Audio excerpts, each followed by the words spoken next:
नमस्कार दोस्तों, स्वागत है आपका हमारे इस YouTube मंच पर। दोस्तों, उत्तर प्रदेश भारतीय जनता पार्टी के लिए उतना ही महत्वपूर्ण है जितना कांग्रेस पार्टी के लिए मौजूदा दौर में दक्षिण के राज्य है। और भारतीय जनता पार्टी के लिए जितना उत्तर प्रदेश महत्वपूर्ण है, कांग्रेस के लिए उतना अभी महत्वपूर्ण हुआ हो या ना हुआ हो, इंडिया गठबंधन के लिए उत्तर प्रदेश उतना ही महत्वपूर्ण है। लेकिन लोकसभा चुनाव का नतीजा यह साफ दिखा रहा था कि भारतीय जनता पार्टी का साम्राज्य बिखर रहा है। बीजेपी का जनाधार दरक चुका है। मंदिर की राजनीति की जगह मंडल पॉलिटिक्स हावी हो रही है। और इन सब के बीच बहुजन समाज पार्टी के कमजोर पड़ने से लाभार्थी चेतना में तब्दील होता जा रहा दलित समाज लाभार्थी चेतना के दायरे से बाहर निकलकर कांग्रेस पार्टी पर भरोसा करते हुए राहुल गांधी और मल्लिकार्जुन खड़गे के चेहरे को देखते हुए अखिलेश यादव के साथ जाने का जज्बा भी दिखा रहा है। अखिलेश यादव का पीडीए अपना काम कर रहा है, पिछड़ा दलित अल्पसंख्यक यानी पीडीए। और इस पीडीए के खेल में भारतीय जनता पार्टी अगड़ों को भी एकजुट नहीं कर पा रही है।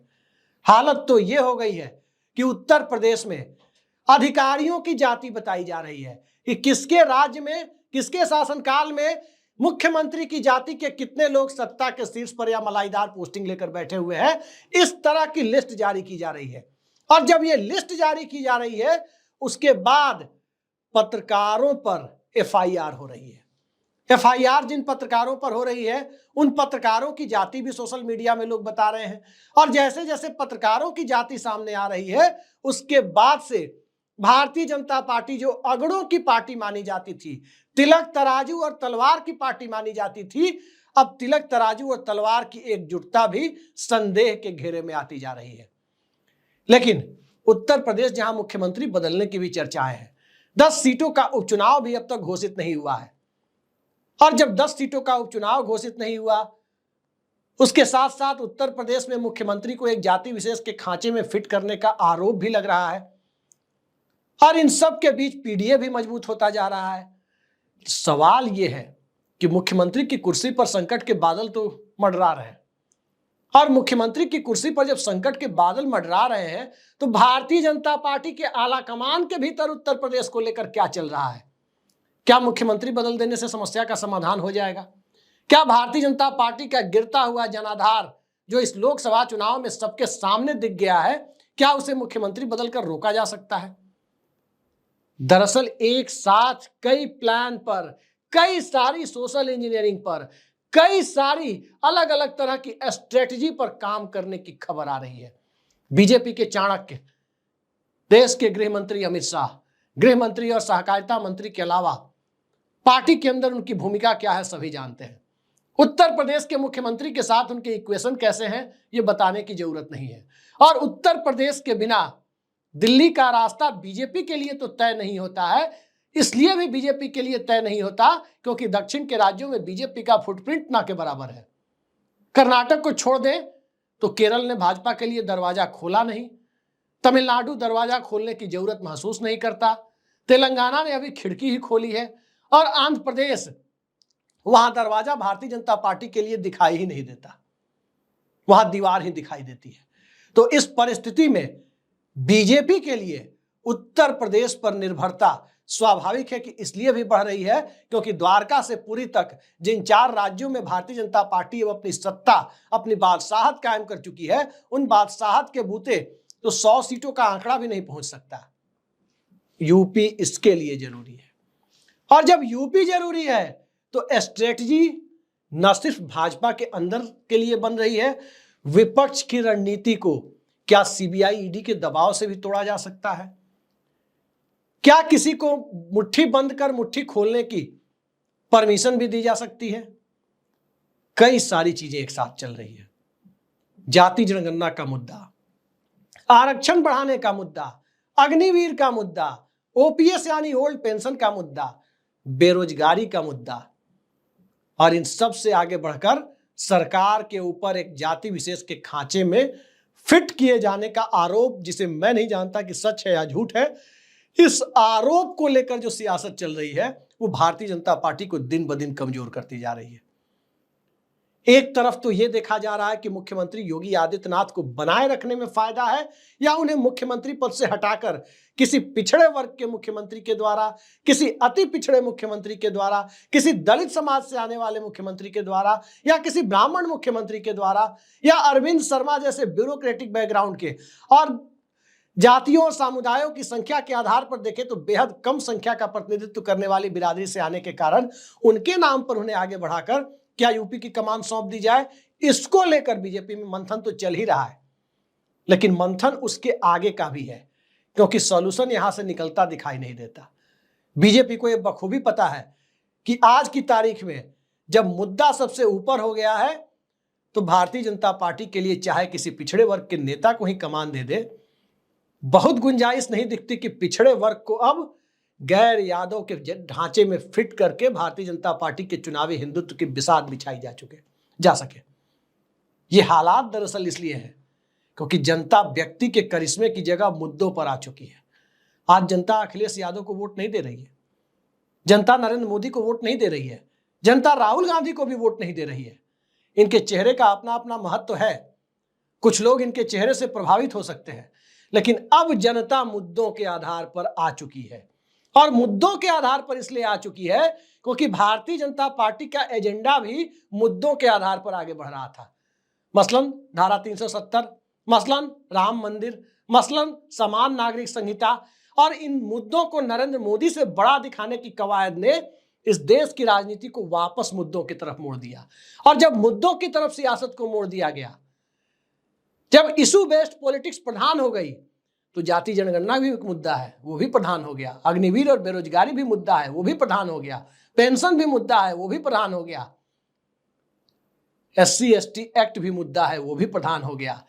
आरक्षण बढ़ाने का मुद्दा भी एक मुद्दा है, वो भी प्रधान हो गया। और वो सारे मुद्दे जब आ गए, फिर ना तो 370 के लिए जगह बची, न ही राम मंदिर का मुद्दा चल पाया। अयोध्या में नहीं चला तो दूसरी जगह कहां चलेगा? फैजाबाद की लोकसभा सीट पर जब नहीं चला तो और कहां चलता? मुद्दों की सियासत में बीजेपी उलझ गई।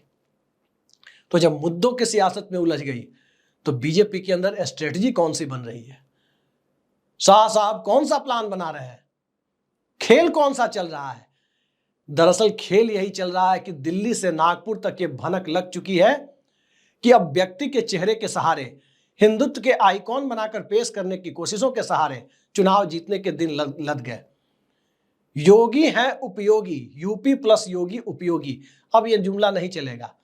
अली बनाम बजरंग बली का जुमला भी नहीं चलेगा। मई जून में शिमला बना देने वाली बात भी अब वोट बटोरू मुद्दा नहीं बन सकती। और टेम्पो में भर भर कर कौन पैसा ले जा रहा है, कौन किसकी भैंस खोल कर ले जाएगा, कौन मंगलसूत्र ले जाएगा, यह मुद्दा भी लोकसभा चुनाव में जब नहीं चल पाया तो यहां भला क्या चलेगा? तो ये सारे सवाल जब चल नहीं पा रहे हैं, जुमले नहीं चल पा रहे हैं, तो विपक्ष पर भी नजर है कि भारतीय जनता पार्टी के अंदर से तो तैयारी हो ही कि योगी आदित्यनाथ को बनाए रखा जाए या इनकी जगह इनका विकल्प लाया जाए मुख्यमंत्री के पद पर। यह कवायद तो अपनी जगह है, ये बीजेपी और संघ दोनों देखने के लिए वेट एंड वॉच की स्थिति में है कि अभी उत्तर प्रदेश में मोमेंटम कैसे आगे बनता है। मंगेश यादव एनकाउंटर के बाद जो परिस्थितियां बनी, उन परिस्थितियों में अब जिस प्रकार से कम्युनल लाइन की जगह सामुदायिक लाइन, सांप्रदायिक लाइन की जगह सामुदायिक लाइन, जातीय लाइन, वर्गीय लाइन ऊपर आ रही है, दिक्कत बीजेपी की बढ़ रही है। और इन दिक्कतों के बीच अखिलेश यादव और राहुल गांधी की दिक्कतें भी बढ़ सकती हैं। आप बिहार में देख रहे हैं, जैसे ही खबर आती है कि नीतीश कुमार और लालू यादव कभी भी एक हो सकते हैं, वैसे ही लैंड फॉर जॉब का मामला निकल जाता है और उसके बाद से मतलब ऐसा लगता है कि एक कंपटीशन चल रहा है। शोएब अख्तर और ब्रेट ली के बीच जो कंपटीशन चलता था कि कौन फास्ट बॉलर है, कौन ज्यादा तेज गेंद फेंकता है, उसी तरह का कंपैरिजन चल रहा है। अभी कंपैरिजन ये चल रहा है कि लालू नीतीश की एकता की खबरें ज्यादा तेजी से बाहर आती है या उससे ज्यादा तेजी से लैंड फॉर जॉब के मामले में ईडी की खबर, तेजस्वी यादव पर और लालू यादव उनके परिवार पर ईडी की कार्रवाई वो ज्यादा तेजी से हो रही है। सजा के करीब या फैसले के करीब कौन ज्यादा तेजी से पहुंच रहा है, लालू नीतीश के एका की संभावित खबरें या फिर ईडी की खबरें, लैंड फॉर जॉब और लालू परिवार वाली खबरें। उत्तर प्रदेश में भी इस खेल की गुंजाइश कभी भी बनाई जा सकती है। खेल की गुंजाइश बनाने के लिए ईडी का पीएमएलए सेक्शन 45 काफी है अपने आप में। और जब सेक्शन 45 इसके लिए काफी है तो पहली कवायद यह होगी कि राहुल गांधी, मल्लिकार्जुन खड़गे के साथ अखिलेश यादव की एकता को कैसे तोड़ा जाए, क्योंकि ये एकता बनी रहेगी तो भारतीय जनता पार्टी की मुश्किलें बढ़ी रहेगी। अब 2017 की बात नहीं है कि यूपी को यह 7 पसंद है का नारा पिट गया था। 17 से जमाना आगे जा चुका है। 17 में उत्तर प्रदेश में सवाल था कि कांग्रेस के पास वोट बैंक कौन सा है, जिस वजह से अखिलेश यादव ने गठबंधन किया। आज की तारीख में स्थितियां यह है कि कांग्रेस के वोट बैंक के बिना या कांग्रेस के पीछे जो जमात इकट्ठी हो रही है वो अकेले भले ही चुनाव जीतने की स्थिति में नहीं है, लेकिन उसके पीछे जो एक गारंटी के तौर पर, एक फोर्स के तौर पर जिस गठबंधन के साथ वो जुड़ने की स्थिति में जा रही है वो पूरे चुनावी परिदृश्य को बदल कर रख दे रहा है। सभी जानते हैं कि समाजवादी पार्टी के चेहरे पर दलित वोटों को उस तरह से नहीं जोड़ा जा सकता जिस तरह से कांग्रेस के चेहरे पर जोड़ा जा सकता है। कांग्रेस के चेहरे पर उत्तर प्रदेश में ब्राह्मण वोटरों को भी जोड़ा जा सकता है। अल्पसंख्यकों की संभावित टूट फूट को भी कांग्रेस सपा की एकता से पूरी तरह से सील बंद किया जा सकता है कि वो टूट फूट ना हो। और फिर पिछड़ा वर्ग की राजनीति तो अखिलेश यादव के साथ अब यादववाद के उस पूरे के पूरे नैरेटिव से आगे निकलकर पिछड़ावाद और पीडीए के दायरे में बहुत अच्छे तरीके से फिट होते हुए दिखाई दे रही है। तो कांग्रेस पार्टी जब अखिलेश यादव का और समाजवादी पार्टी के नेतृत्व में पिछड़े वर्ग की एक तरफा गोलबंदी काफी हद तक, खासकर डोमिनेंट पिछड़े वर्ग यादव, मौर्य, कुर्मी, शाक्य, कुशवाहा, इन सब की जो गोलबंदी बन रही है, अल्पसंख्यक इसके साथ काफी हद तक जुड़ रहे हैं और कांग्रेस के साथ आने से एक तरफा जुड़ रहे हैं। दलित वोटों का एक बड़ा हिस्सा कांग्रेस ला रही है। इसलिए ला रही है क्योंकि चंद्रशेखर रावण पूरे उत्तर प्रदेश में अपना फुटप्रिंट दिखा नहीं पा रहे। बहुजन समाज पार्टी के सिकुड़ने की स्थिति यह है कि लोकसभा चुनाव में 80 सीटों पर चुनाव लड़कर बसपा जितने प्रतिशत वोट लाई उस लगभग उतने ही प्रतिशत था, उससे थोड़ा ज्यादा ही कहे, महज 17 सीटों पर चुनाव लड़कर कांग्रेस पार्टी लेकर आई है। 9 से 10% के बीच 80 सीटों पर चुनाव लड़ने वाली बसपा भी है, तो 9 से 10% के बीच ही कांग्रेस पार्टी महज 17 सीटों पर चुनाव लड़कर भी यूपी में है। यह अपने आप में बहुत बड़ा साइन है, बहुत बड़ा संकेत है कि उत्तर प्रदेश की राजनीति बदलाव के दौर से है। वोटर्स का मिजाज बदलाव के दौर से गुजर रहा है और कांग्रेस सपा का गठबंधन बना रह गया तो भारतीय जनता पार्टी का उत्तर प्रदेश में सुपड़ा साफ हो सकता है, चाहे योगी आदित्यनाथ को मुख्यमंत्री बनाए रखा जाए या न रखा जाए। तो एक स्ट्रेटजी ये चल रही है कि किसी भी तरह से कांग्रेस और सपा के गठबंधन को तोड़ दिया जाए।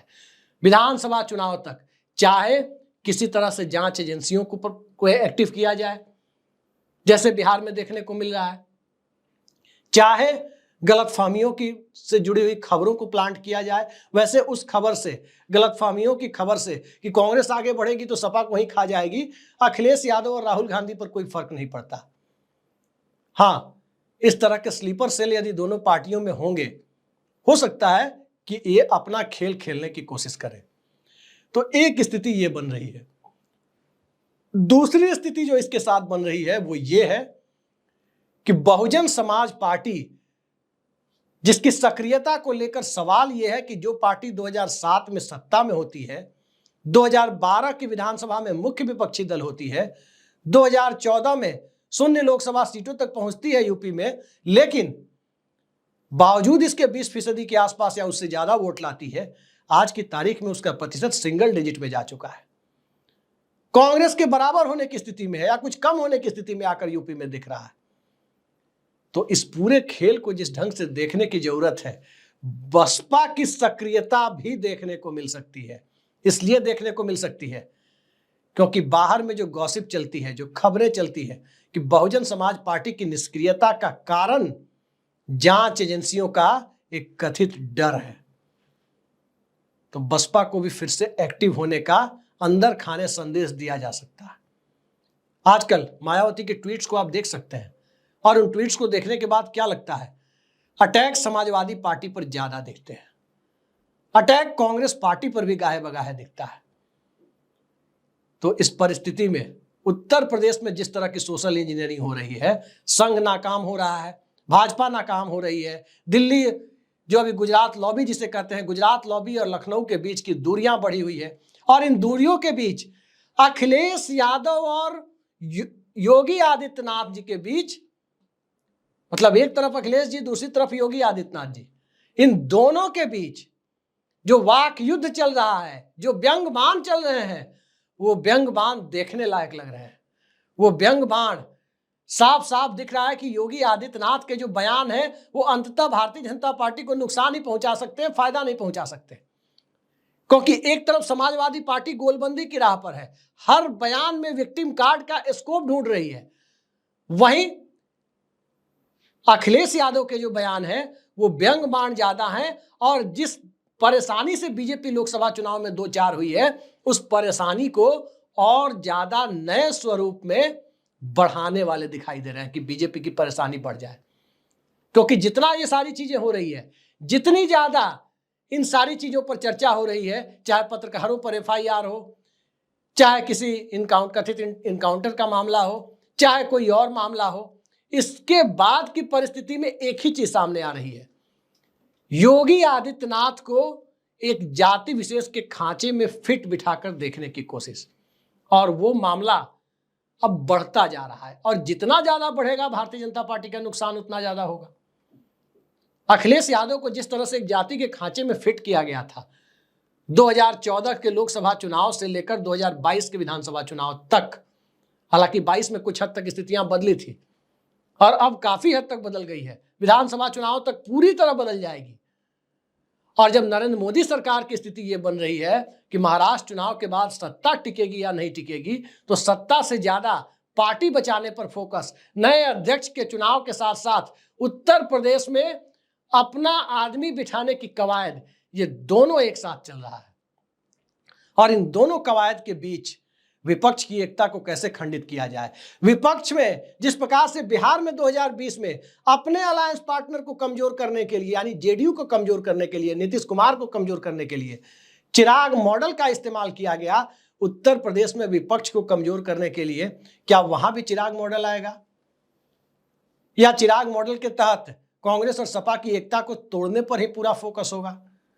आने वाला वक्त बताएगा। लेकिन फिलहाल की बयानबाजियां, फिलहाल की गतिविधियां उत्तर प्रदेश में प्रशासन के अंदर और सत्ता के अंदर, और इन सब से आगे बढ़कर बीजेपी के अंदर, ये एक दिलचस्प मोड़ पर जाती हुई दिख रही है। और इसी दिलचस्प मोड़ पर उत्तर प्रदेश में भारतीय जनता पार्टी की सियासी सूरत-ए-हाल और ज्यादा कमजोर होती हुई नजर आ रही है।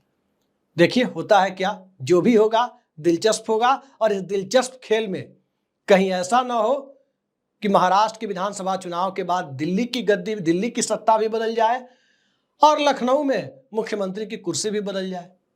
कुछ भी संभव है, पक्के तौर पर कुछ नहीं कहा जा सकता, लेकिन संभव सब कुछ है। बस महाराष्ट्र का जजमेंट किस तरह का होता है, इस पर काफी कुछ निर्भर करेगा कि मोदी शाह अपनी चला पाने की स्थिति में है या योगी आदित्यनाथ अपना स्टेक बढ़ा पाने की स्थिति में है। आज के लिए इतना ही, नमस्कार।